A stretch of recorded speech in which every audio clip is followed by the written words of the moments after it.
What's up, guys? I just wanted to upload a video to recap my 2024 and some lessons that I learned and need to continue reminding myself year after year, as frustrating as it can be.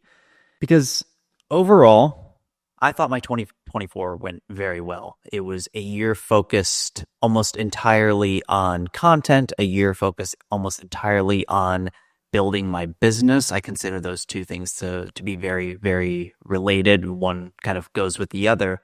But I had goals, and I'm sure you guys have had goals, and we set goals. And at the end of the year, I didn't feel like I had achieved what I expected to achieve. I had like a certain amount of money I would have liked to make. I had, a certain following on YouTube or Instagram that I would have liked to have achieved. And I felt like I didn't get to where I wanted to be. And most of that is just due to like my own optimistic expectations. Like, sure, I set stretch goals for myself. I want to push myself. But when I look back, I noticed that I was just beating myself up over nothing. Yeah. Would it have been nice to hit 100,000 followers on Instagram? Sure. Would it have been nice to hit like well into the six figures with my private coaching business? Sure, but they didn't happen. And just because of that, because of some nice vanity metric I would have liked to hit at the end of the year, I just felt like I'd failed. And I had a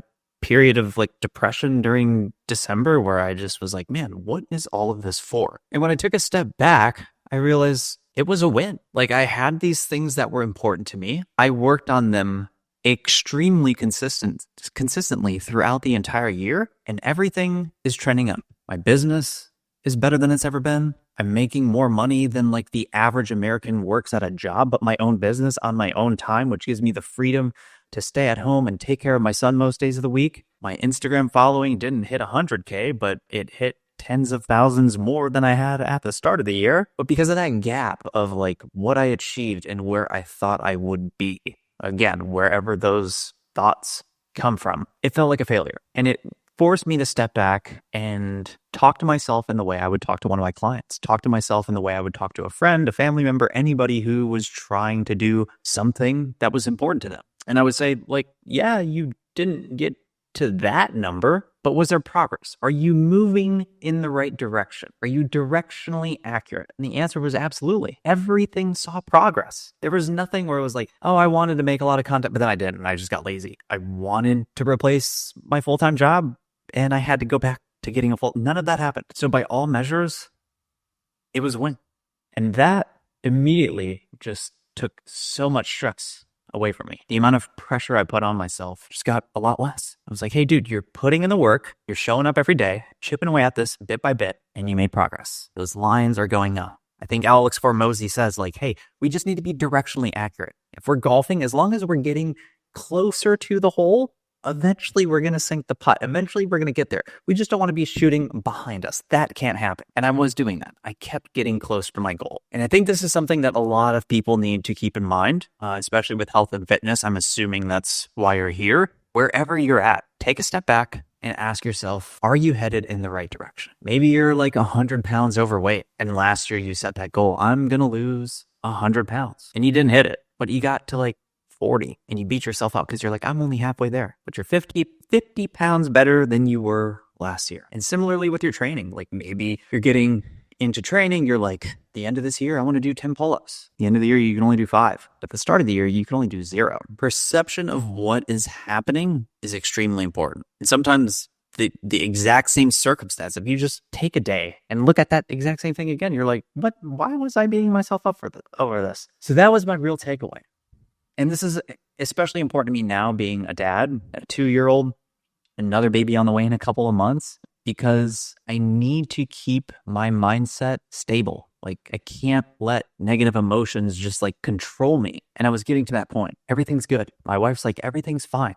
You did a great job last year. All I did was just let these expectations of where I should be, watching other creators and saying, man, they went from 50K to 500,000 last year. Or, this guy's business, at least according to what he said, like he 10x'd his income in half a year. Like it's so easy with social media, with the internet, to constantly compare yourself to other people and think, I'm not moving as fast as I did. What am I doing wrong? Why am I a failure? Why am I not achieving as much as I should be achieving? But at the end of the day, focus on progress. If you're directionally accurate, if you're making progress, or, if you're going down, if the weight's going down, you're on the right track. And that's what it's all about. This is something I've told other people countless times. I've told my clients countless times. And sometimes I just need to tell myself that. And I need to remind myself that, because I am extremely fortunate. I'm where I wanted to be a couple of years ago.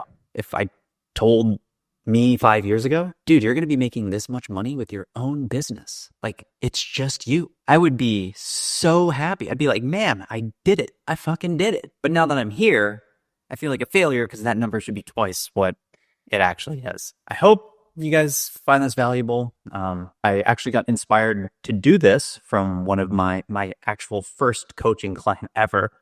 Shout out to Andrew. He did a vlog on his YouTube channel, very just kind of talking, not trying to go viral with his video, not trying to create a thumbnail to get clicks, not trying to be some high produced, high edited thing. If you're subscribed to the channel and you watch it and maybe you enjoy it. And maybe you find some value out of this. But I wanted to share kind of some of the mindset, some of the stuff that's going on in my head and how I stay on track, how I keep doing the things that I do, because those are the things that allow me to keep pushing and allow me to keep showing up with some pretty drastic changes in my life. When I was in college, I quit my job, switched to software development, quit that to write my own book. Eventually quit that to pursue personal training, and the mental game is the hardest part. It's a very hard part of this. So that's the point of this, to remind myself, share those lessons with you as raw and unscripted as it could possibly be. If you made it this far and you're still watching this video, just drop a little comment, just write 2024 if you made it this far.